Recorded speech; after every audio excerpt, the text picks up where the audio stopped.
So welcome everyone to what might well be our last perspective series lecture this semester. We have with us today Meeta Mastani, who is going to talk to us about breaking patterns, block printing, and creating life. For those of us who are new to this or who have forgotten, the Perspective Lecture Series is trying to introduce us to ideas in the arts, the social sciences, and science, so that we are tempted to learn some more, figure out some more, do something new with ourselves whenever we have the time to. So welcome everybody, and as usual, I am going to do this really tricky business of going through the introduction. Meeta Mastani is an internationally known print and natural dye artist and community development advocate. She works at the intersection of sustainable development, culture, craft, design, arts, and retail, expressing herself through different media and helping to generate livelihoods for marginalized communities. She travels India working with artisans in the area of textiles, folk art, paper, leather, and wood. She has done collaborative work in different parts of the world and has taught as artist in residence in the US. She has also co-taught printing and dyeing in natural colors in Maine. Since co-founding the art and craft-centered sustainable business Bindas Unlimited, she has focused on reinterpreting traditional craft and art for urban and international markets. She lives part of the year in rural Rajasthan, where she creates contemporary block prints on textiles and t-shirts with traditional printer communities, reviving and expanding the natural dyeing traditions and creating new designs and techniques. Her art has also been displayed in a variety of places, among them the Fabric of India at the Victoria and Albert Museum in London, Craft and Costume, the Fermentation Fest, Madison Children's Museum, the Dutch Costume Museum in Amsterdam, and so forth. So as usual, I will request Meeta Mastani to provide some more of an introduction to herself, because these introductions are usually too brief and flimsy to give us an idea of who the person is, but by the end of the lecture, I'm sure will be better. Welcome. Thank you.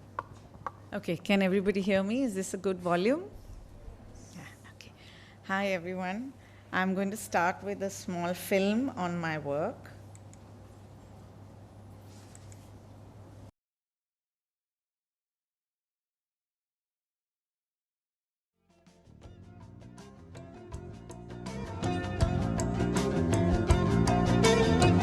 My name is Meeta. My brand is called Bindas Unlimited. I started with a bunch of friends in the early 90s. I work with many different skills: printing, dyeing, handmade paper, metal, wood, but most extensively in textiles.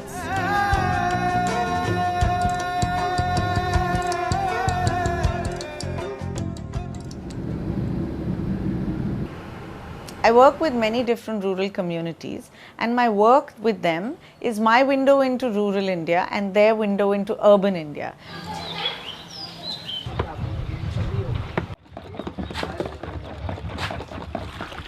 सफाई का काम होता है छिपा समाज का। जब से बिंदास वाले आए उसके बाद से इन्होंने डिजाइनिंग वगैरह चेंज की तो उसके बाद से चेंज हुआ। इससे पहले वो ट्रेडिशनली चलता था। I collaborate with traditional rural artisans, and together we contemporize traditional skills and make it relevant to now. इस काम में जो मज़ा आता है उसका सबसे इंटरेस्टिंग पार्ट होता है नए कलर्स डेवलप करना, नए डिज़ाइन डेवलप करना।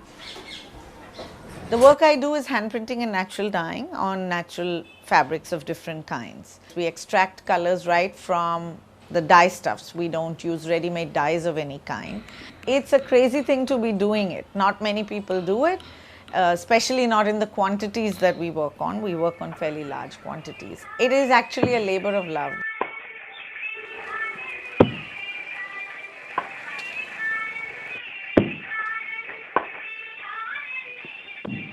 So I design some of the blocks, and other designers design the blocks as well.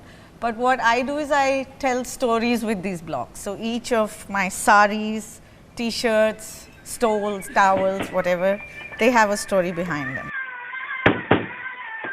I'm inspired by the folk tradition of India, which is very playful and irreverent, and that reflects in my work. Since each piece is made by hand, they are all unique. And if you look at it from an industrial perspective, they are not going to look as well finished and perfect. But for me, that imperfection is actually what makes it unique and beautiful. It's been a long journey, and the exciting thing is that there's more to come.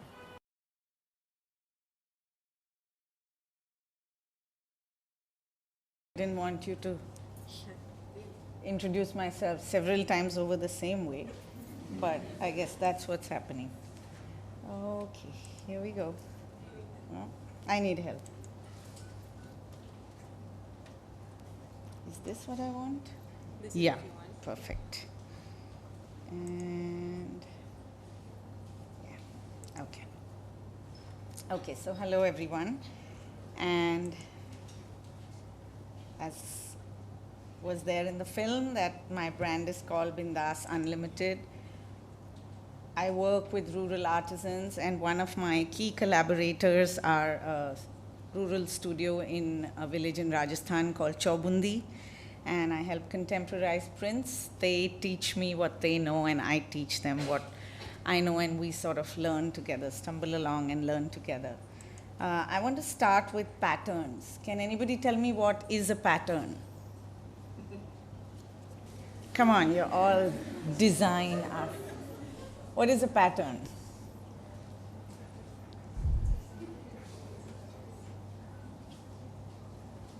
You can do it. Batao, batao.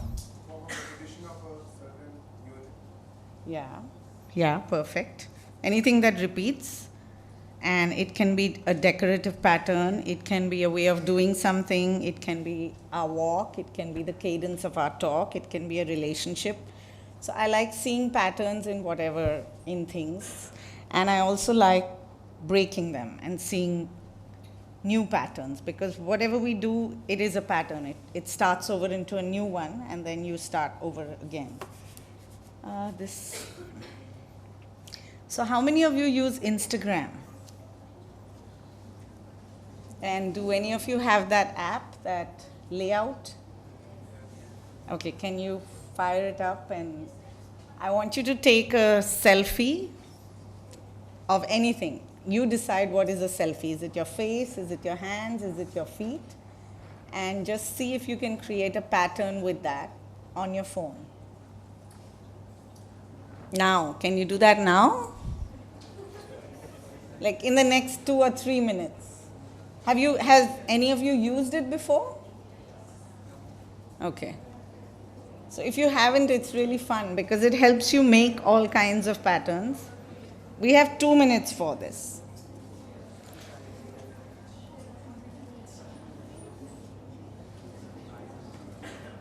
It has tools to actually break the pattern too. You can mirror, you can flip, you can do all kinds of things in it. You can insert another photograph and change that pattern as well.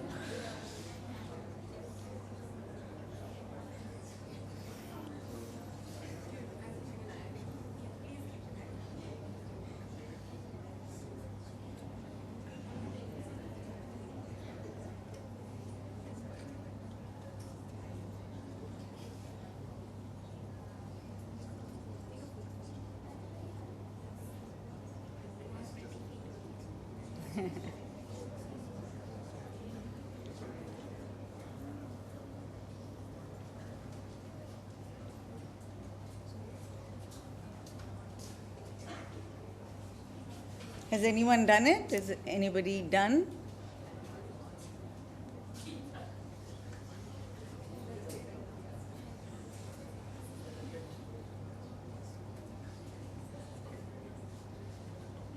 Himanshi, what about you? Ho gaya? No. Fast. Oh, you haven't taken a photo yet? I got it. Okay. Yeah, perfect. Yeah. So if you'd like to hashtag it and use it, I mean, you can, like I'm saying, you can just play with the patterns and break them, change them around. Everyone done? Anyone done? Other than these two? Okay, nice. Any more?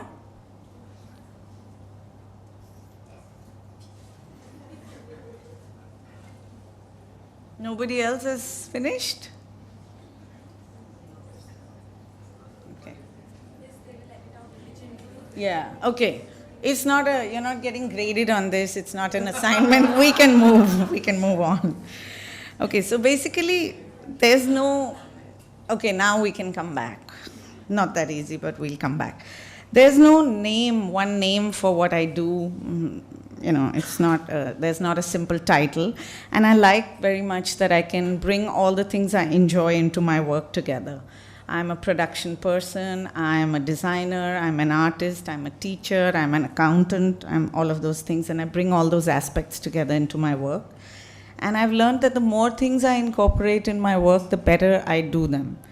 I design prints around the things I enjoy, like music, food, nature, and I create and sell tens of thousands of meters of fabric. I make textile art, everything which is contemporary and hand printed. I make single pieces of so-called art for my own pleasure and for museum shows, and I make replicates, like many of one kind, many meters of one kind, many saris, all kinds of different fabrics for sale. And all of you are studying a particular profession, whatever that profession may be. And I really encourage you to bring all your interests to that profession, because there are many designers, millions of architects, but the unique you that's there with the skills that you have, with what you learn and your interests, is the specialty that you can bring to your work. Over the last 25 years, I have run a self-funded ethical art practice and a business, and I've used it as an opportunity to work with people that I enjoy. I've built it up little by little and consciously kept it affordable, so that it can be accessible to more people and so that I can provide more employment, which means I need to produce a lot more work, and that I enjoy that creation of the new designs, the craziness that goes with production. I don't know how many of you have worked on production of any kind. Anything that can go wrong does. And it's interesting to find overcome those challenges and come up with something that you enjoy yourself. My collaborators have been other artists, the artisans, of course, retailers, and an important part of my work has been to get recognition for the artisans that I work with. When I started working with them in the 90s, they were mostly considered almost to be like technicians, which of course they are not. They are very skilled artists in their own way. They do things that I could not dream of doing in the time that they do and given the constraints that they have. And I've learned their traditional skills thanks to their generosity, and I've created my own work, and I've helped them contemporize their work. When I started working with them, I started working with this, just a minute.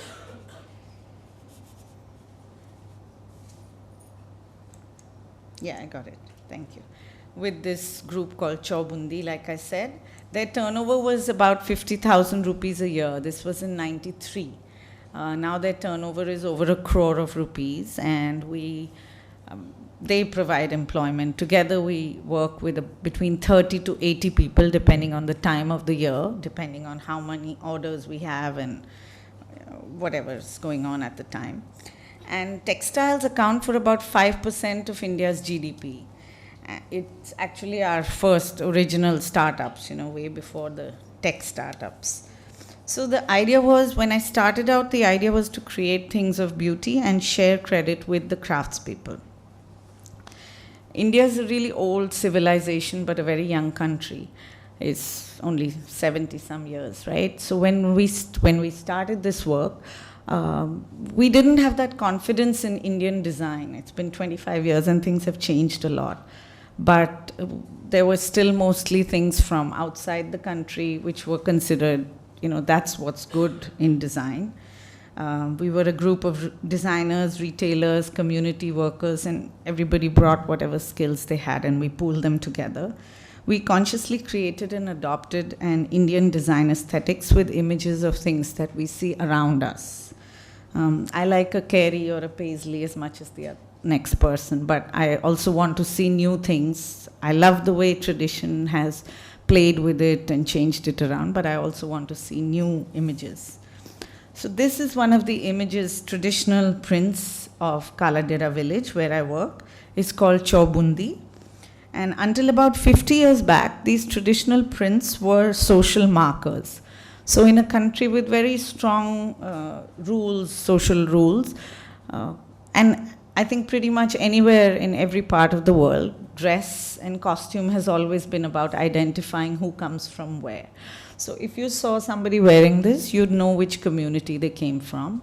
If you knew a little more, you would know who has printed this. You'd know where it was printed. There was this informal kind of copyright system, and every village printed about a few prints, maybe 3, 5, 7 prints, and no more. And there was nobody monitoring and saying you can't do this, but there was a much stronger community, and people did not, one village did not print the prints of another village. And now, of course, it's all different. Everybody prints everything. We wear everything. People from one state are doing this craft from another state. We like to learn origami. We like to learn things from all parts of the world, and why not people from these communities as well. Here's another traditional print called Dhania, also from the same village.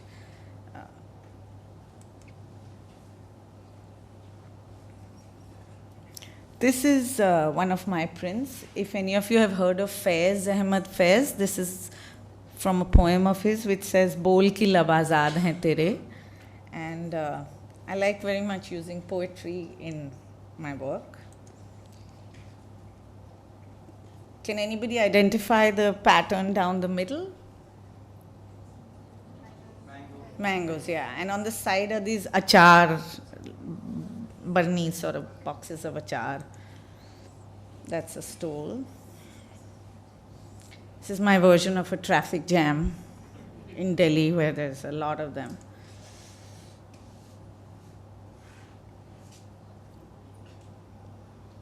You can see the auto rickshaw there.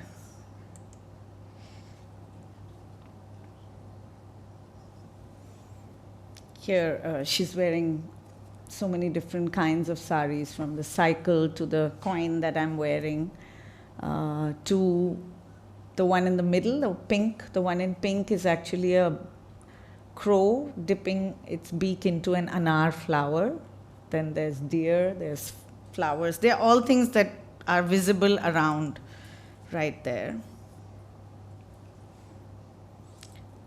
This is I work on t-shirts, fabric, stoles, saris, all kinds of media.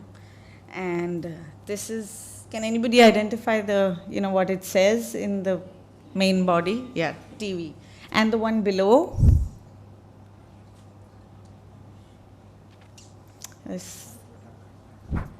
Does it remind you of anything?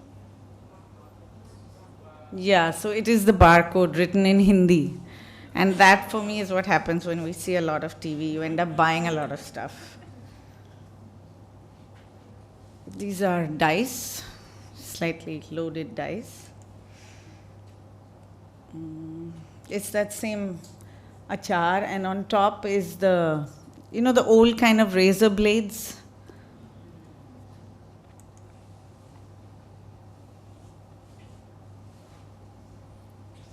This is the ambassador. This is part of the handmade paper stuff. I work with paper makers as well.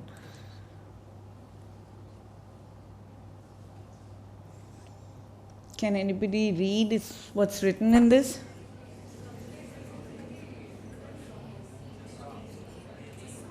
Yeah, it's a song. It's that song, Zindagi Kaisi Hai Paheli Hai. And the image also is in the form of a maze.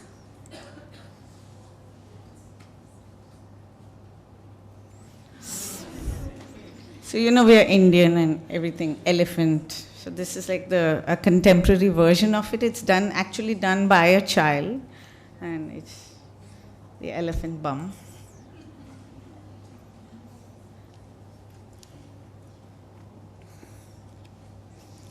Okay, so I'm going to take you through just one block and how there are a million ways to design a pattern, and this is the way I did this one.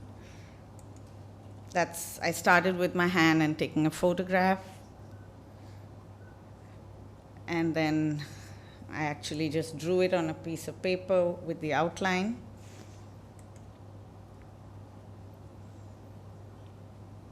I wrote, as you can see on top, in pencil, and then inked it in.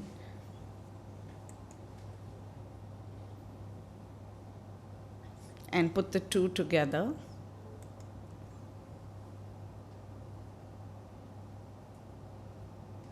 And then I don't have an image of the block, but then that's how it looks like printed in ink on the t-shirt.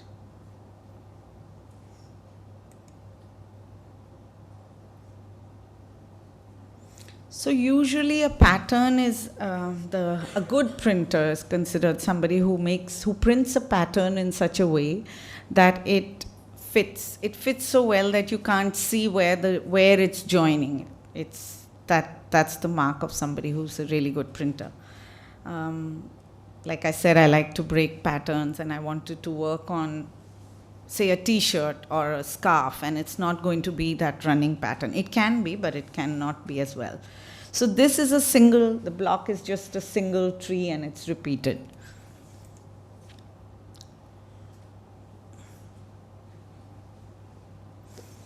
And here's a leaf, a people leaf, and this is also a single block, and it started shifting, moving around, playing with it.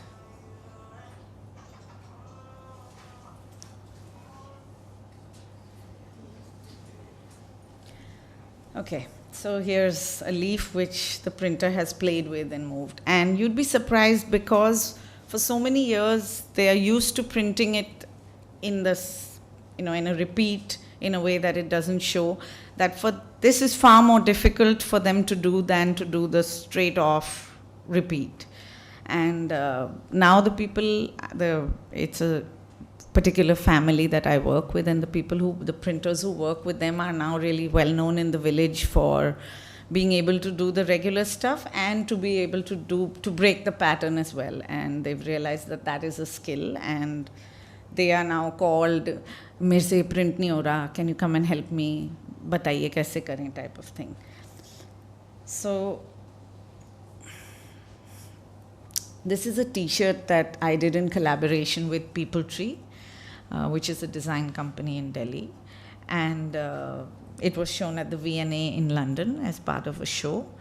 And it has a really funny story. So we printed this many years back, and somebody came and bought it from their store, and they wanted to duplicate it. So they wanted to copy it and export it without giving any credit or asking us to do it, of course. It's a very small community, not everybody knows everyone else, so it came to the house nearby. They came to the people I work with, and they said, "No, we're not going to do this, you go somewhere else." So they went to the house nearby, and that person actually called me and said, "Just aake dekho kya ho raha hai." It was really funny.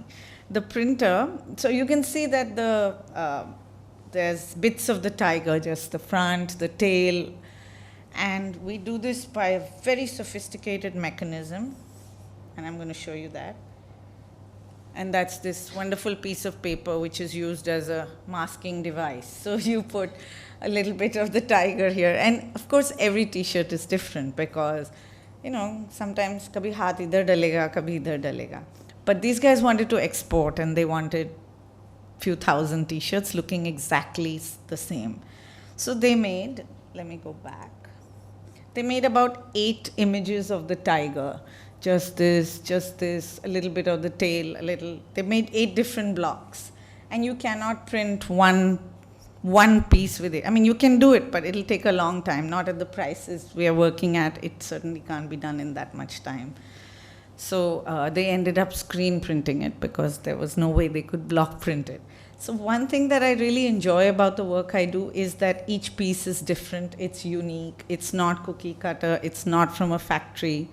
And I like that it's different. I don't feel the need for it to look exactly the same. These are a bunch of different t-shirts.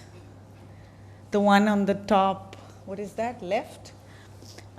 Is that print from Piazza? Do you know the film Piazza? I don't know if you can see it, but that's the image there. Then there's, of course, the ocean. There are these chappals and feet. Mirchi. I mean, you can look. There's just a bunch of different patterns.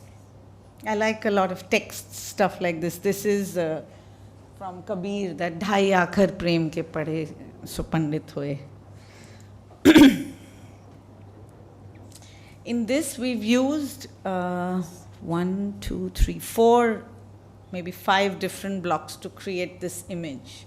And again, that same very fancy equipment of a piece of paper which you use to block it and, you know, show parts of the block and remove parts of the block.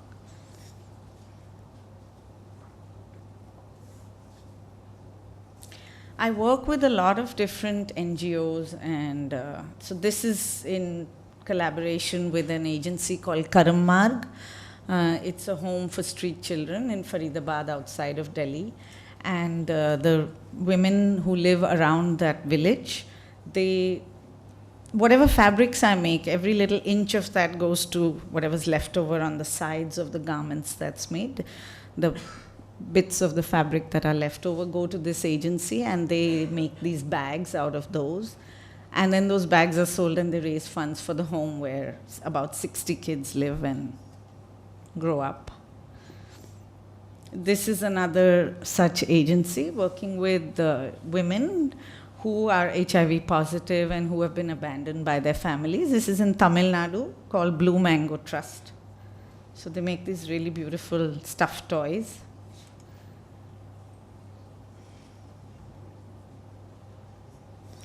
This is a company called Happily Unmarried, and I've done a bunch of stuff with them. They're friends. It's really nice if you work in collaboration. It's really fun because you can get to make fun relationships through your work as well, which is what I've always done. It's tricky, it's difficult, but it can be a lot of fun.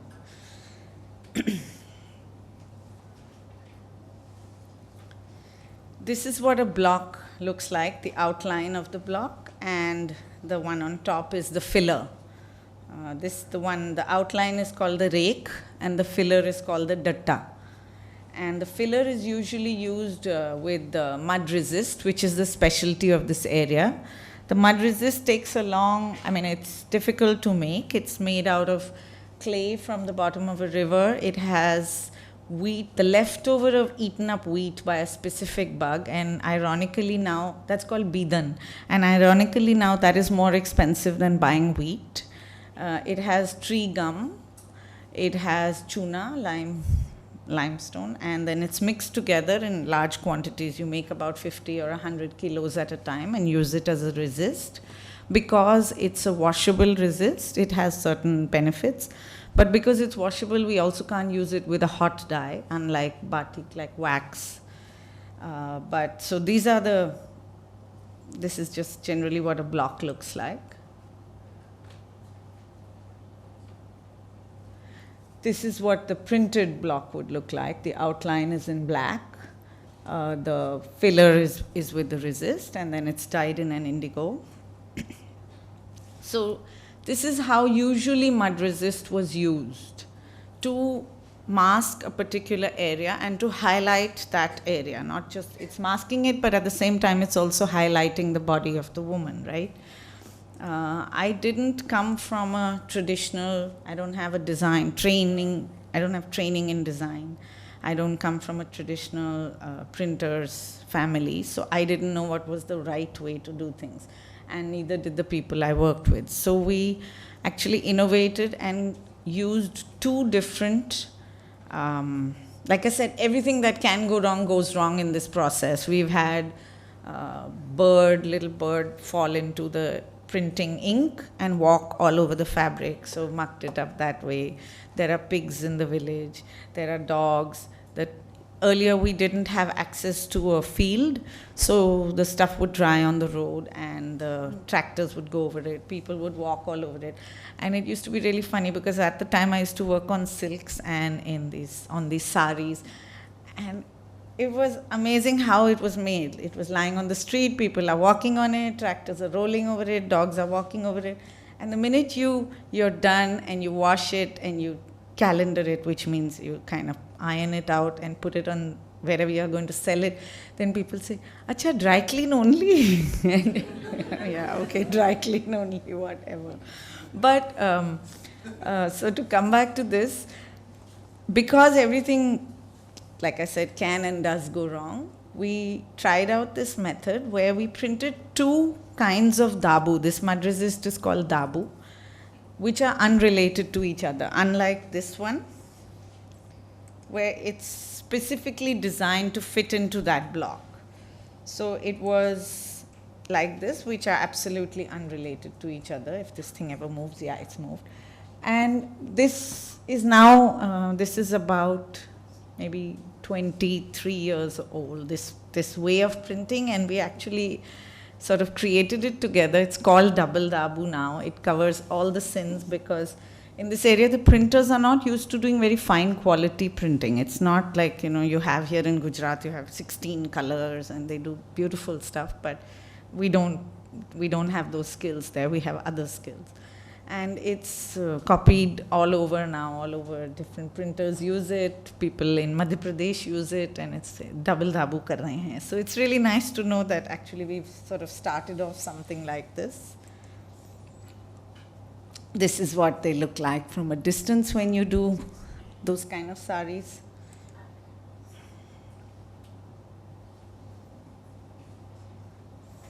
Another one, you actually end up dyeing 2 colors and it looks like 4 because of the way there are places where you can see 1 color, where you can see both colors, none of the colors, all of that.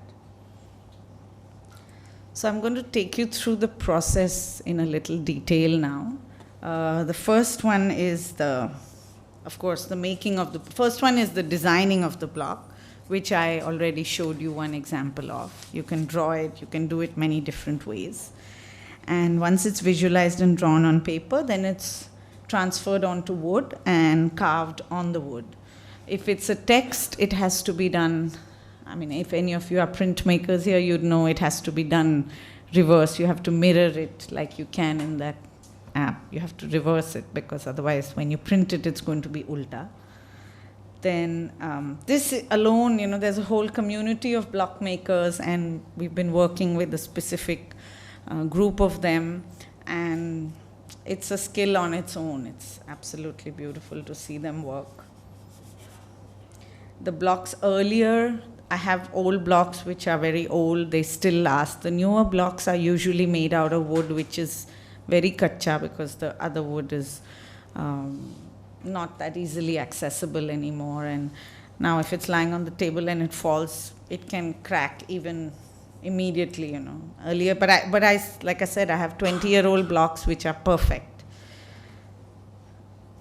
So to make sure that you hope and pray that the wood is seasoned, but it usually is not anymore because you need to keep it for that much time. To season wood, you need to keep it outdoors and let it be, go through one rain, expand, contract, so that it can take all of that, because we're going to be printing with liquids, right? And then we're going to put it into water, soak it in water over a long period of time, so it's going to crack. It's easy for it to crack.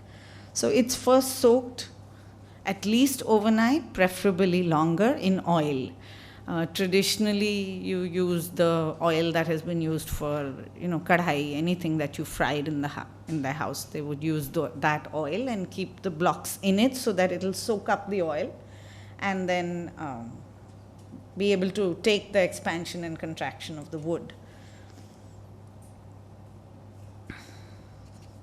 The fabric comes in long lengths of hundreds of meters. I don't work with hand loom fabric. I work with power loom fabric because that's cheaper and I have to choose for the price purpose I need to do this. And so it's cut into lengths of about 6 meters each and then soaked overnight, at least, again a little more. And then after soaking, there are these fillers that come in it, and a starch, of course, madi, is also put into it. So to remove that and so that it will accept the dye well. Then it's really beaten mercilessly by hand, satte deke, and then it's dried in the field. And it has to be dried in the sun. It doesn't work if it's dried in the shade, and it has to be dried not on a paved surface. It needs to be in the mud. Then it is dyed with harda, which is Terminalia cebula, which is provides the tannin for the, like this the black outline, so that the black outline will stick to the fabric well. This is called syahi. They found fragments of textiles exported out of India to Photstadt in Egypt, and those fragments are 2,000 years old. They are, of course, chitras, really small little pieces, but the print is still intact. It's that fast. It's made out of iron and gur and water, and it takes about a month to make this. Have any of you visited any traditional printing communities here? Oh, nice. Yes, except that they paint, right? Yeah. And so then you choose your blocks. Everybody has their bank of blocks, and you choose from those. And yes? Then they're printed on these long 6-meter tables, so that earlier the tables were low. They were like little pattis. You sat on the floor and you printed, and they were small, maybe 2.5 feet by 1.5 feet. Now these are made to take saris, so they are 6 meters long. After it's printed, it's left for a few days. It's like how in ajrak they say the word comes from ajrak, which means keep it today. So between every step you need to hang on to the fabric, let it soak in, not be in a hurry, and we need the sun. So it's kept, definitely dried in the sun after printing, kept for as much time as you have, and then washed in this way. After that, after it's washed, it's boiled in a copper vat with certain flours, and it's boiled for about 4 hours with dhawri flowers. I don't know the English name for it, in a copper vat, and that makes the colors fast. If there is a red print in it, then it has either alizarin or madder, and it's printed in alum, and that makes the red color come. So this is also a long and very tedious process. Not many people do this. It's much easier to just print in a red print and make it look like it is a natural print, which often it isn't. It's then dried. And now comes the process of mud resist. So here she's printing with mud resist in the insides of those bottles. After that, again, it's dried in the sun. And the sun is crucial for this. I actually did a 2-week module where I taught, and I taught in a place where it was very rainy. And I realized, boss, there's a reason that it happens in a dry, very, very sunny place. And it was very difficult, because even we kept it indoors, we put the fans on, we put the heaters on, but it's not the same as having the sun. The way that there's something very amazing about it, how it brings out the color. It needs that particular kind of heat. Anyways, after it's dried, then it's dyed. In this case, it's being dyed in indigo. And if any of you have seen indigo dyeing, it comes out of the vat green. And then when it oxidizes, maybe in about 2-3 minutes, it turns blue. Have any of you seen this? The indigo dyeing? Okay, nobody. Okay, so then it's dried in the sun again.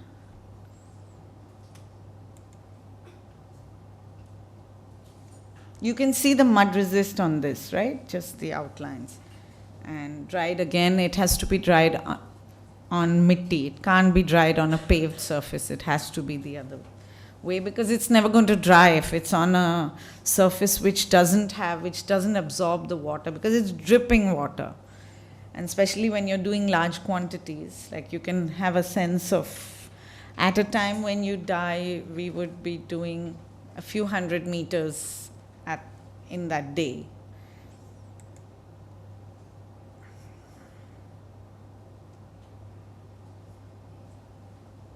I'm sorry, this is a bit slow, but they are now washing. This is the washing being done. The feet are used to remove the mud resist. So all parts of the body, it's all hand done. It's done in these big vats, huge, not vats, they're called hod. It's like a small swimming pool kind of thing, and it's just full of water, and it's soaked for a long time and then washed. And every part of the process, the printer has a printing community who's skilled at this. The washing people, there's a community of washers who are skilled at this. The dyers used to be, earlier there used to be neilgars who were from a particular community, and they would do the dyeing. I have seen in my lifetime that shift from neilgars to everybody doing the dyeing. But it's really interesting how these different communities needed to work with each other. They could have caste rules, they could not eat in each other's homes, they could not attend each other's weddings, but they worked together. And there was a reason to connect and to go do your thing. So they knew each other as people in any case. This is after the washing. It's just going to show up. Once it's washed, you can see the area that had the mud resist is white, and the area that didn't has been dyed. This is a connecting pattern we have in natural dyes. If you have the prints very far apart, then it's going to be blotchy. The dyes are not even. Unless you dye the yarn and weave the fabric, then you can get an even surface. But if you have, even in this you can see that there are some spots here and it's even elsewhere. So the way around that was like if you remember the first image that I started with, that small close by pattern of the chaubundi. The idea of keeping the motifs very close together was to cover up this problem of the patchy dye. So if you keep it together and you break it, you don't see the patches that much, and it's part of the whole way it looks. So in Rajasthan there's a saying called Saat Var No Tyohar, which means we have 7 days of the week and 9 festivals. So it's very difficult to find time to work. And one thing I really appreciate is that I have had a chance to get to know rural India, which I wouldn't have otherwise because I don't have a rural home. How many of you have some village home, some nani, dadi, something? Nice.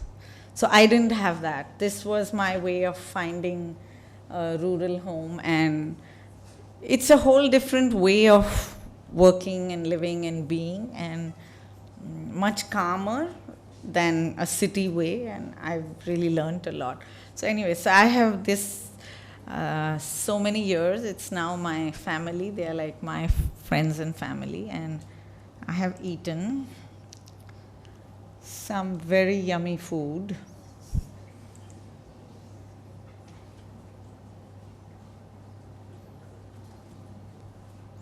I've been a DJ and played the worst Hindi film music. All the stuff I swore I would never play, but there was no choice. I've met some very, very beautiful, very kick-ass, very strong women.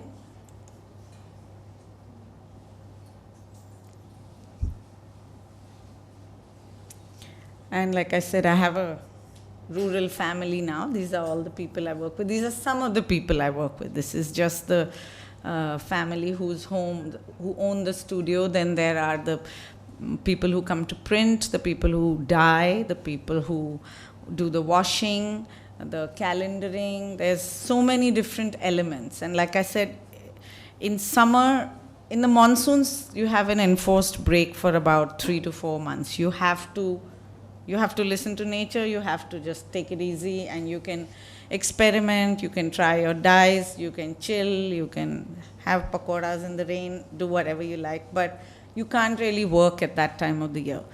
At the times, now is a very crucial time. Everybody's gearing up with their production, they're getting ready. This is the time when they go for a lot of different exhibitions, Diwali, Dasera, Navratri, all of that. So there's a lot of different melas on in different parts of the country. And everybody's making stuff for it because, of course, they couldn't do it before, and they're sold out during the rains. So, like I said, between 30 to 80 people is what I work with in this. And it's a whole different rhythm. It's like farming. You have to have a sense of humor, you have to have patience, and you just have to, you don't have to, what I've also learned through my work is not to have an end, like I want it to look like this, because it's not going to look like that. I don't take orders from people, a particular design order, unless they are open to the fact that it may change. I'm going to try and make it look like this, but it's not necessary that it's going to end up looking like this. It can look like something completely different. We may need to do another dabu on it. We may need to do something if the dye goes wrong. And because we're extracting the colors from natural elements, from flowers, from leaves, from roots, it depends on how old the plant is, when it was extracted, has it been dried properly. It depends on so many different things. So, I've learned to have less control is what I'm trying to say. And people who do this, they know this lesson really well. If you do anything to do with nature, you don't have, even if you don't, we don't have control, but we like to believe that we do. And this really has taught me that there's no way we have that. So I also teach, right? And I was artist in residence for a semester at a university in the US. And I had some students who I taught. They were from first year students in college to PhD students, and from science backgrounds, from arts backgrounds, all kinds of things. So my only mandate to them, I wanted them to make their prints as political as they could. And it was really interesting what people thought of as politics. There were some people who worked with hair. There were some people who worked on women's stuff. You can see there are flowers, but the stems are all kinds of labels that that particular girl heard, and she wanted to bring that out. This is the same print, but it's been dyed. So just to show you what it looks like after it's dyed.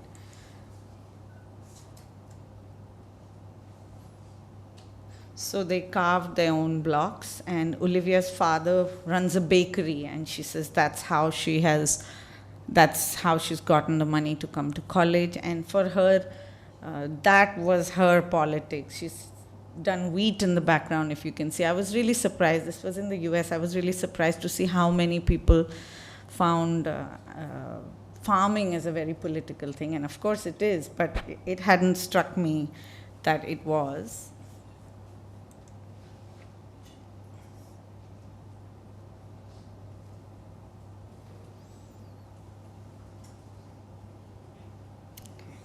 Okay, this is taking longer than usual. So here again, somebody else who found farming. Her work was also on farming.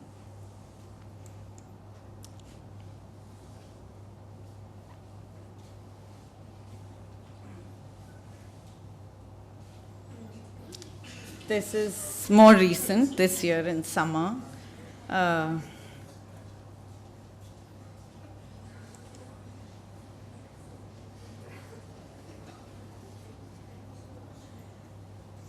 So Penny worked on, they have a minimum wage which is different in every state. She's from the state of Wisconsin, so she made the map of Wisconsin with the border around it, and that was her block. And then she repeated it, and she actually made fabric out of it, sewed a shirt, and used that as part for the show, and wanted to talk about how the minimum wage was actually an unlivable wage. It wasn't something that anybody can survive on.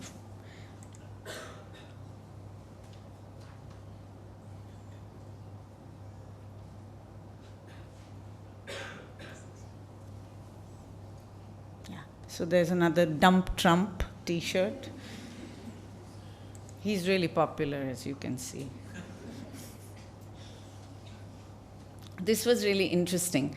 I worked with a dancer, and they produced a dance show. We did, and I worked with them in draping.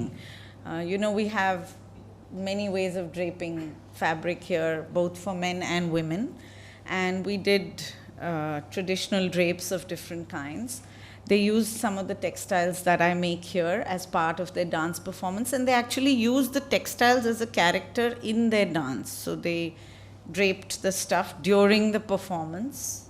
And we used, when I showed you the film on printing, there was that old Hindi film music playing in the background, and I had the sound of the printers printing, that sound of the block repeating and this music playing in the background. And then each of the students made an artist statement, which was a minute. They read it out, and that was a minute long. And that artist statement, with that music playing in the background and the print of the sound of the printing, was the music we used for the performance. It was a 30-minute performance. It was really, really nice to have cross-disciplinary, to create stuff cross-disciplinary.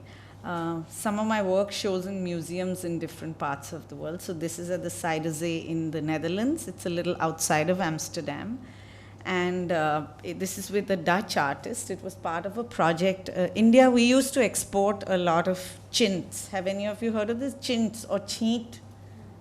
So this was one of our primary exports back in the days. And it went from Gujarat, it went from Andhra Pradesh, went to different parts of the world, and the Dutch East India Company took it to the Netherlands. And so this was part of a project to bring together Dutch and Indian artists and designers. And we worked together, and we discussed the piece in front is a sari blouse, and the piece at the back is a Dutch kraplup. So it sort of covers the dress. It sits on top of the dress, and as you can see, they are very similar. And we took the theme of, both of us, Marlies and I, had different themes, and mine was the neem. You can see the neem leaves at the back. For me, always the concept of neem, that chopal under the neem tree where people sit and talk, and it's totally out of context. People come and go, just hi, how are you? Pick up a conversation out of nowhere. So that really works for me. And in the village where I live, it's a very integral part of our everyday life to sit there after khana, see who's going by, chat with anybody. So this was part of one of the museum shows that I've done. And like I said, I like to bring together different interests in my work, and I believe that that really adds to whatever it is that we choose to do.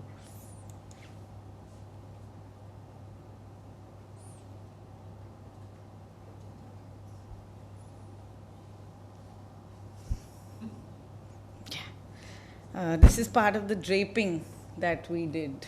I was showing you different styles of draping the sari. These are all so-called formal styles, but you know that there's no really formal style. You can create your own, and in a while that will be a formal style. So that's what I mean about making patterns. It gets a name and it becomes formal. So what this style, this urban style that I'm wearing, and which you see most women wearing, this is called the nivi. It was a style started by Rabindranath Tagore's sister-in-law. And there are thousands of different styles, and you can make your own, and it's as valid as anything else. So, I mean, it's just been a lot of fun, very good journey to do different things and put them together into one, bring it together. And it may not have a name, but when I started working, I started working in '89, and I worked with an NGO to start with, and everybody thought, oh, she's crazy. What kind of work is she doing? There's no money, you have to go in buses, बहुत धक्के खाने पड़ते हैं, बहुत मेहनत करना पड़ता है. But it comes together, it comes into place. If you do what you like, if you enjoy what you like and you do it, you'll do it well. And I'd be very happy to hear any questions that you guys have on the technical, on the anything. And no question is stupid, no question is good. Just go ahead and ask.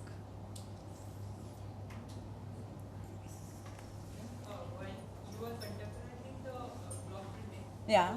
What was the, like initially when you explained all those ideas of contemporary patterns, not the traditional way of symmetric patterns, maybe break the patterns kind of thing. Right. So what was the reaction of the whole community? Yeah, very, very interesting. So initially they said, these are so funny, who's going to buy this? Who wants to wear a sikka or who, like a coin? Nobody, they are not beautiful. Sure, they are not beautiful. But there are plenty of people who want to wear something which is funny, which is irreverent. Now they themselves tell me, Acha, I'm keeping so many meters for myself, I want this for my shirt, or ये साड़ी मैं रख रही हूँ. हाँ, of course. So it took time, but there's a very strong sense of humor everywhere in the world, and in rural India also it's very intact. It's very on point. So they got it completely. They didn't know who would buy it. Initially they were very skeptical. ये तो कोई नहीं खरीदेगा. But then as they saw that there were sales and I was coming back to make more, that worked itself out.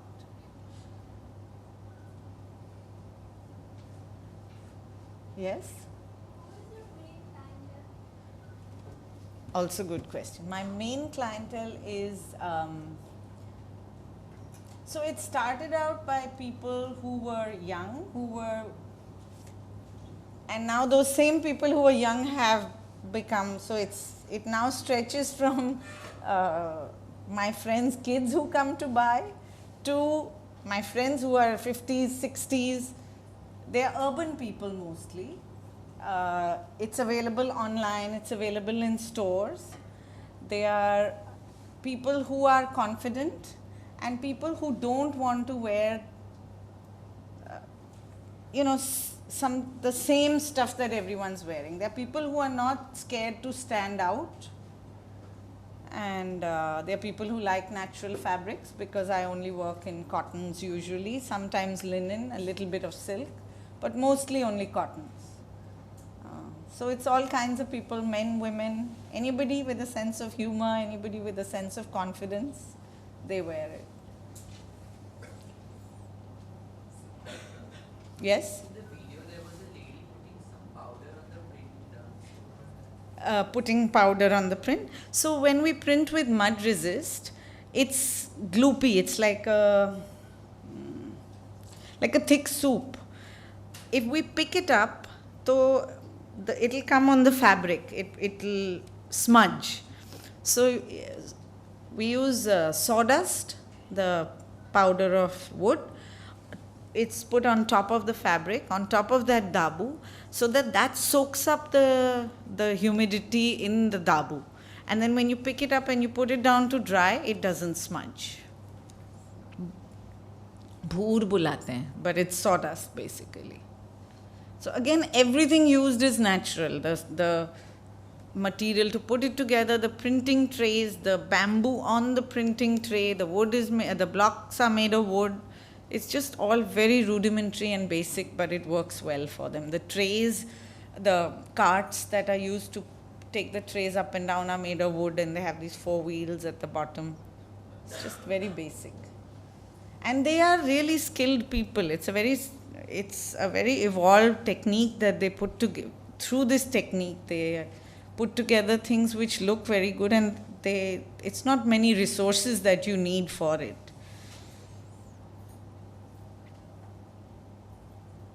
Or kuch, yeah? So you showed us some blocks for the printing. Yes. There were some circular holes There were some? holes. Yeah, good catch. So they are called pavansars, holes for the air to go through. If we don't have those holes, then you can print this much fabric and there won't be a problem. But when you want to print 5 meters of it, the printing ink will fill into the grooves of the block, and then the impression that you put will again be smudged. So those holes prevent that from happening. They are all the way through. They go from top all the way down to the bottom, and they prevent the printing paste from sticking to the block, sticking in between the lines of the block.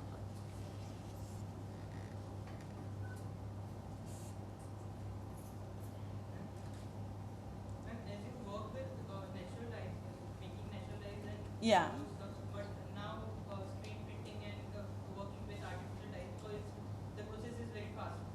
Right. Because of the requirement and all those things. So, like, because the ink making, the natural dye making is also a craft. Yes. It's now not working on that much. So, is it like we should focus on? Is it not we should focus on natural dyes instead, like instead of putting like for the production sake? Yeah. Because natural dye it takes time to do that kind of process. Yes. Dyeing and all those. Yeah. So, what is your take about that? Well, I don't work with chemical dyes. I work with natural dyes, but there's plus and minus on the side of that as well, because it takes much longer to do. The person doing it is then not, if you're paying the same amount, then the person doing it is getting less for their mehnat. It needs a lot more water, and our forests are running out, so it's becoming more and more expensive. I believe that, like everywhere else in the world, it's going to reduce, and it's going to reduce in quantity, and it's going to become a more expensive game. Like, people who want to put in more money, only those people will be able to buy it. But I don't use chemical. I love the way this looks. There are very few basic colors. There's indigo, there's grey, which comes from kashish, which is a mineral. There's indigo used with green, which is from anar chilka, which makes the green, the blue first and then the yellow. There are some brown, which is from katha and chuna. So there are 5-7 colors, and I love the way the combination of, you can't go wrong. You can mix any of these together and it'll look really good. I don't want that infinite color palette. I want to reduce my options, and I want to work within it. And so far I've been able to do it. But if you take orders, if you do all of that, it's not really possible to do it, because something will go wrong. And one thing I really appreciate about this work is, even if somebody is working in somebody else's house, they're printing. So if they have a visitor, they will just not show up for the day. So you can plan, you are in a hurry, you have an order, you have somebody, you said you will give it in 8 weeks, where is it? वो तो घर गए हैं वो तो आज नहीं में आज तो त्योहार है उसकी बहू आ गई, whatever, just something happens. And so life is, even for me, more important, even though I'm in trouble because I haven't given it when I said. I really believe that is a healthier way to live and work. And but if you take those big orders, you want to do it fast, you want it yesterday, you can't. It's just not possible to do it. I do very little screen. For the technique, that Zindagi Kaisi Hai Paheli, that was a screen in Dabu, but 95% of my work is in block. Yes? Ma'am, what is the kind of competition that you face in the market when it comes to selling your products? Yeah, really nice. So I'm terrible at selling my stuff. I love making it. I'm really awful. After 25 years, the first time I sold in my own name, 5 years back online, and now I went for one exhibition for the first time. I usually work through retailers. Competition would be, so because the design language is so different, the one big competition would be the cheapas themselves, but they are not my competition. We've developed 2 different lines, and theirs is distinctly different from what I make. So that is not, but people copy the stuff. There's no copyright here, and if I'm going to spend my time chasing people in court cases, then there's no way I'm going to be able to work, right? Because of the way the prints are, there isn't too much competition. There are still people doing these kind of images, but not much in natural colors. They do, there's chemical, there's screen. I don't think Fab India is competition, because it's a different look altogether. What would you say is competition? You saw the prints. No, just companies that make similar. Yeah, so tell me, do you know any companies? I thought of Fab India. Yeah, but their prints are more florals or. And then there are other cottage industries But sell locally. right, but most of them do traditional, not traditional. They are new images, but they are a different look. And most of them don't work in hand printing. Like Fab India now doesn't do much hand because they do huge quantities, and they don't work in natural dyes either because, again, big quantities. There was somebody there. Yes. When you started off with this, you thought of working with rural communities. What was the problems you faced, like language barrier or something? It's Marwadi, it's like Hindi, it wasn't really a problem. I come from North India, so I am very comfortable in Hindi. Now I speak Marwadi as well. What were the problems? Batti nahi hoti thi, there was power for 2 hours in a day when I started working in this village. So it used to be really hot. Now I spend between 1.5 months to 2 months in the year there with them. At the time, I would spend about 8 months in the year, the first few years. So it was hot as hell. But other than that, it's just been a lot of fun. I've been very fortunate. I've had a nice team of people to work with. So it's been very nice because it's been collaborative as well. I can't think of any serious problems. I think as a woman, I was more careful about the way I dressed, about the way I looked. Like my Delhi life was different from my rural life. Now they are all the same. It's just so nice because things have changed there, and I look pretty much the same everywhere now. So no serious problems like that. Yes? You don't have a design background and anything from block printing. How did you come to this and how did you get to know about that particular? How did I come to?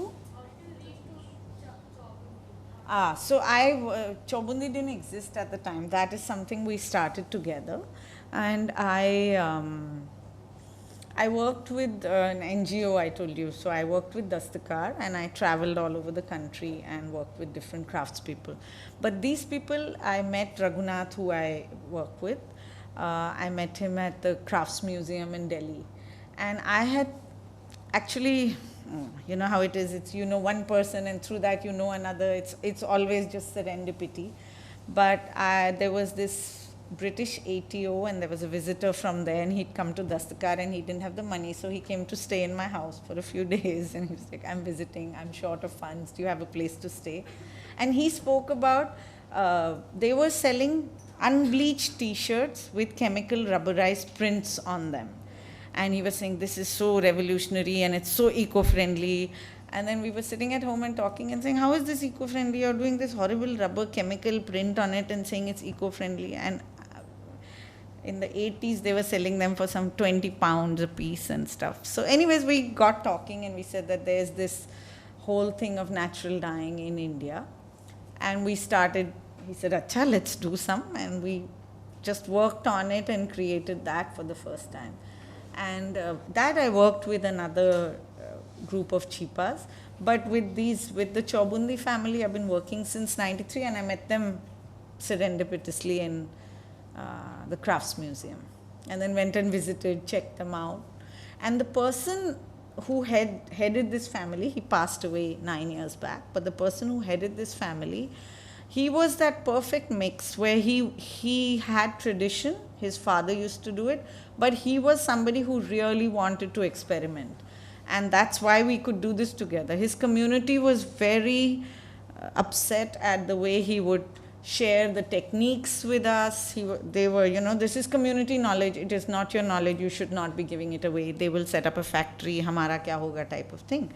But then he had that, he had that capacity to judge people, and it's worked out really well for both of us. Were you asking a question? Yeah. So sort of coming off of that question, it's more about sort of economics, and it's potentially an ignorant question, but given that in the process that you've outlined, there's multiple people involved, multiple artisans and that kind of thing. So I guess the question I have would be, how do you ensure equal sort of recognition for the individuals that are the artisans creating sort of most of the material that you're working with, as well as profit sharing and that kind of thing? Right. How does that operate? Right. So one way of doing it is like, I'm here and I'm telling you the name of the group. I have set up an Instagram page, a Facebook page. Sometimes I help them with it. If I have any show in any museum anywhere, their name is up with mine.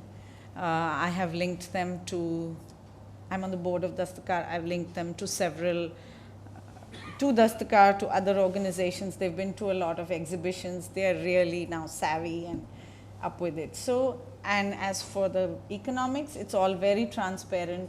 Every year, I go every year in March and do a whole collection. So then we sit down, okay, what are you selling at this year? This is what I'm selling at. Okay, do you think this makes sense? Okay, should we raise the prices for this? Haan, iske liye thoda badha do. No, not for this one. This one's enough. So it's just very transparent and out there. And you know, now it's an information age.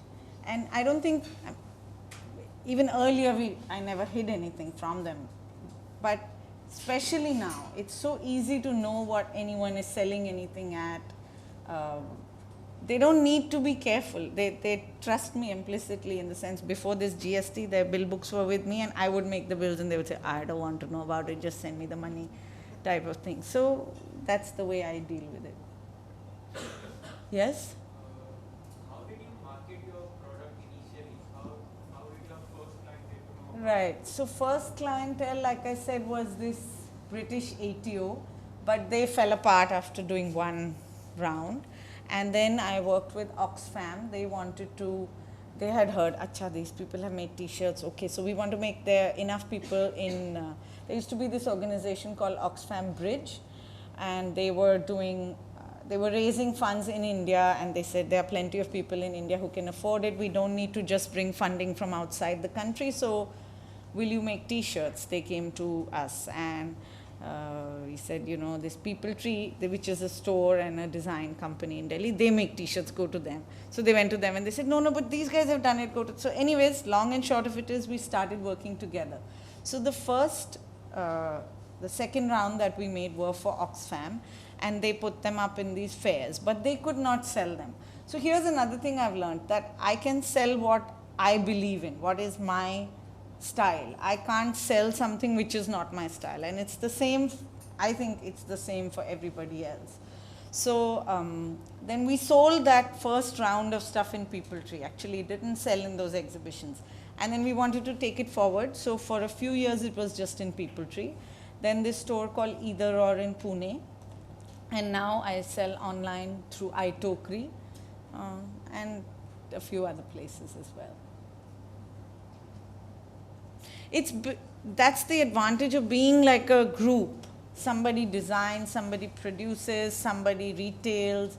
So different people take charge of different parts of the work. Yes? Figure out which color you should be using for the print media. Like you are saying that we are using color. How do you do that color? So, one, I reduced my choices. Like I said, I don't have so many choices, but I know it. It's just, and I've been doing it for so long. It's like, you know, if your mom is, if somebody's cooking, they know what to put. They know how it will taste. I can visualize how it's going to look this with this. So I know that in this print, this will look nice. I just know it because of the experience. It's not some magic, it's just that I've done it enough number of times, so I know it. Yes?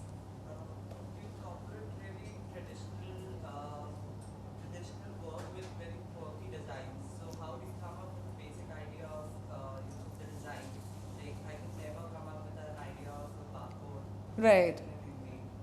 Or like the way the traffic jam. Yeah. How do you come up with the design? How do I come up with the design? I don't know. I just do. I've never thought about this. But it's stuff that I see around. So here's the thing. I have it in my head. When I'm walking around, I take a lot of photographs. And it's also things you see. It's things, I don't even have to photograph it, but it's things I see and things I like, I enjoy, I find it quirky, I find it interesting. So it starts with the blocks. And you saw that photo with many, many blocks. I have thousands of blocks. It's also kismat. What is lying next to which one? Oh yeah, this is looking really nice together. Let me put them together in this t-shirt and make it. Or it can be from another perspective. I can sit down. I usually design on the table. I don't sit with a computer or sit with paper and draw it out and say, iske saath ye dalungi, iske saath ye dalungi. But so it's sometimes it's luck of the draw, sometimes it's something I've seen outside which has sparked off a thought in my head. It's different for different pieces. Every year I make new blocks, and then that sort of takes it. Like if you've chosen a shirt, you know what pair of pants to wear with it because you start somewhere. So you start somewhere with the new blocks, and then I say, okay, with this bird, I'd like some wheat, or I'd like whatever it is that I'd like with it, and then I'll bring in the old elements and put them in, and that comes together as a design. It can be something I'm thinking about. It could be just anything. Yes? So you incorporate contemporary design with the traditional ones, right? True. So has there been any backlash that you've faced because of you doing this? Yeah, some of the people working in the sector who are more purists, they are not happy, you are fooling around. But I don't believe that you can stop anything. I don't believe that we can freeze anything in time. That's why I keep talking about breaking patterns, but breaking pattern also makes a new pattern. Everything is a pattern. There's nothing that is not. So it's just a cycle which we go through over and over and over again. So I just do what works for me. But yeah, there are people who are upset and who say this is not right, what you're doing. It should be traditional. Yes?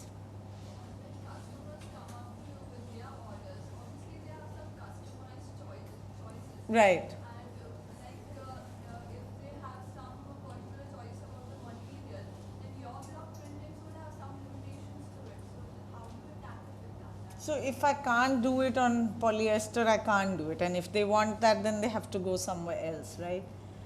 It's my job to also educate the customer and say, okay, this is what, technically this is possible. Also the design you want, it's very good that you want this pattern. I'm going to try and do it, but if it doesn't work out, you have to be okay to take whatever comes out of it. Also because I do many meters, I can say, okay, I'll make it. If you don't like it, don't take it. You take something else or don't take anything at all. Those are the options I can offer them depending on who it is and how hot I am that day. Sometimes I'll just say, nahi, kuch nahi, I can't work with you, can't do it. Or somebody else, I'll bend over backwards if I like their work and I'll make it happen another way. So.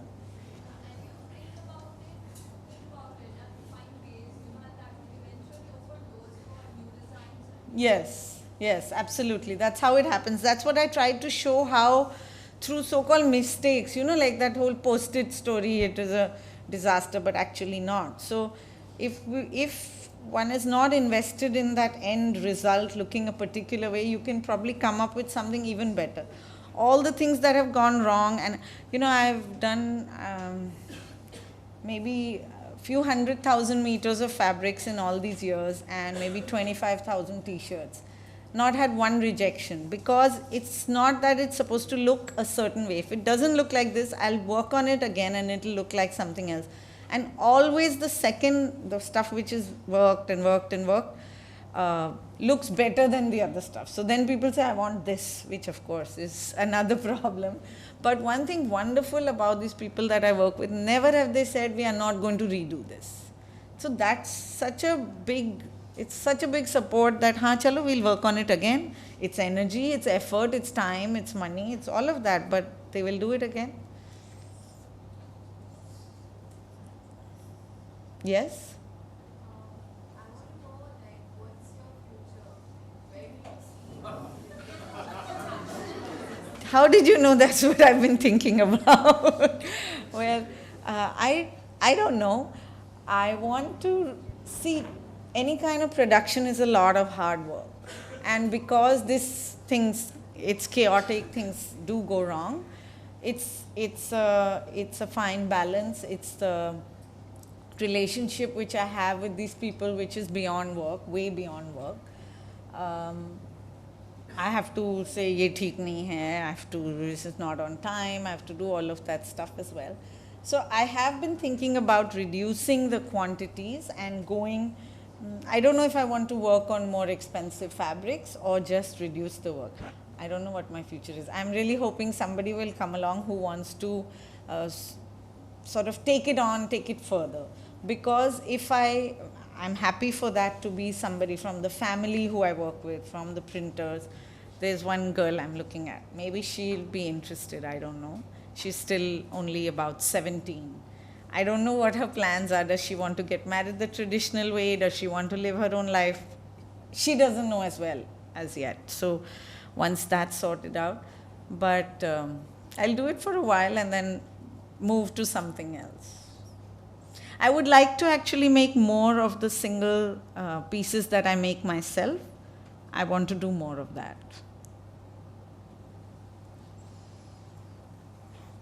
And now they are financially independent, doing well.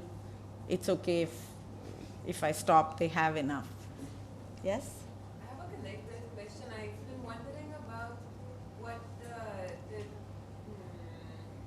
gender division of labor looks like and what it has looked like over the years. What has Right. something changed? So it's really interesting. In communities where there is work, hard work, this cannot be done individually. It's a community activity. It needs people coming together. The more kids you have, the better off you are in this. So it needs many hands to do it. In such communities, the women have always been part of the work. They are doing all of it. And you know how it is usually when there's a commercial thing, it seems like it's the men doing the work, but it's not. There's always the women who are doing it as well, sometimes with credit and sometimes without. So here the printing part of it, the women do the printing, they do the washing. They do less of the dyeing, but everything else, they are as much. As people become wealthier, it sometimes becomes a symbol of prosperity and success to say that my wife doesn't work. She's at home and she doesn't need to work. But that is individual choice, right? They are free to work. It's up to the woman, it's up to the person. Whoops. So, okay. So that is the choice of the person, individual. But there is space for them to do it. This community has, and because they've been working for centuries with the men, there are things like widow remarriage. There is all of that as well.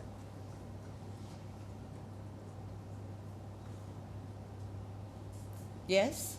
So you incorporate your thoughts and what you perceive about things in your work. I do. So I really like that. But it means something to you. Do you think it will also mean something to your consumer? You can somehow incorporate there and something like personal touch. So you're asking me, does it mean something to them, or are you saying, do I incorporate their thoughts? Do you incorporate? Yeah, sometimes I do, of course. I have very good friends who are very happy to give me all their thoughts and opinions and say, why don't you work on this? Why don't you work on this? So yes, I do that as well. I do. And I also, it's not like I design all the blocks myself. I have other people design the blocks as well. So anyone I know, a lot of my friends have designed blocks without being designers. You saw that process that I showed you. It's really easy. And we are not even talking about all the millions of apps that are available in the world, because that's there too, right? So it's not difficult to design. You just need to keep it. There are certain technical constraints, but if you know those, anybody can do it. It's time and energy. You have to put in time into it. Anyone else? And if you started with geography family, that particular family, and you educate them regarding change in design and all this stuff, but you never thought of like going to any other family or community and do that again? No, because it worked so well here. I was having too much fun to bother going anywhere else. And see, when I started, I didn't have big quantities. And at the time, most printers were doing exports and they wanted to do thousands of meters of the exact same print. I didn't have a market for that. We wanted to do every piece unique. It wasn't easy to find people to work with. So when you find a good fit with people you enjoy working with, I figure I'm going to spend so much of my time with the people I work with. I want to work with people I like, not with people I don't like, and so it worked. It was a good combination, and so I stuck with it. Yes? How did you adjust to the lifestyle change you encountered in the beginning? Well, it was very difficult. I had to eat very yummy food. I had to. No, it wasn't a problem really, because I had traveled a lot to rural India. What was the lifestyle change? Like I said, a little bit in the clothing, vegetarian food, which I never once, like if I'm there for a month, I never once remember that this is only vegetarian food. It's so delicious. Because I didn't come from the community, the rules of the community were not, pabandi nahi thi. If I had that, that would have been a different setup. But I was free to be. I actually enjoy being out of context, and being there I could be out of context because I was this crazy person who's come from the city who's doing this kind of stuff. So it wasn't a huge. And the things that were there, there are differences in the way one lives, one does things. But you learn both sides. They learnt and I learned too. It's not like I went there and I saved them or any of that. It was totally, we've both really gained from it. It's not like only they have gained from it. It has been huge for me as well. It's changed my life as well.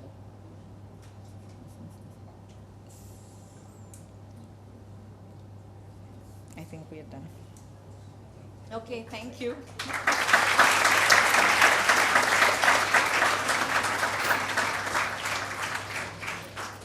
All right. Is this working now? Fine.